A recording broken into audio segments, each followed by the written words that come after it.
সন্তানকে কেউ যদি অবহেলা করে তাহলে সবার আগে বুঝতে পারে তার মা। ঠিক তেমনই আমি আমার সন্তানদের প্রতি ভীষণ সহানুভূতিশীল, প্রতিটি মাই তাই। আমার প্রথম সন্তানের বয়স বর্তমানে ৯ বছর এবং ছোট সন্তানের বয়স বর্তমানে ৯ মাস। এরা দুজনেই আমার কাছে খুব প্রিয়, কারণ আমি ওদের মা।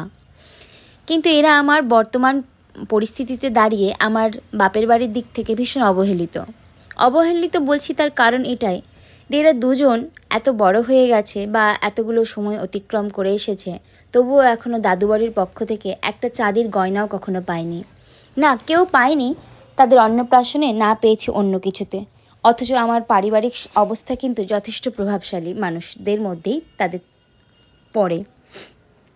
আমি জানি দেওয়াটাই সবথেকে বড় কথা নয়, কিন্তু একটা মায়ের কাছে যখন আমি দেখতে পাচ্ছি যে আমার পরিবারের বাকি ভাই বোন এবং তাদের বাকি নাতি নাতনির প্রতি তারা অনেক যত্নশীল বা দেওয়ার ক্ষেত্রে অনেকটা এগিয়ে, সেক্ষেত্রে আমার সন্তানদের প্রতি তাদের এরকম মনোভাব আমাকে ভীষণ কষ্ট দেয়। যারা আমার ভিডিওটা দেখছেন তারা প্লিজ লাইক, কমেন্ট, সাবস্ক্রাইবটা করে দিন। আমি ভিডিওটা করি নিহাতি আমার নিজের মনের কথা জানানোর জন্য। কারো যদি এই বিষয়ে অন্যরকম মতামত থাকতেই পারে, তবে এটা আমার কাছে ভীষণ যন্ত্রণাদায়ক। কারণ আমার বাকি ভাই বোনদের প্রতি আমার বাবা মা অন্যরকম রিয়্যাক্ট করে এবং আমার সন্তানদের প্রতি সম্পূর্ণ অন্যরকম।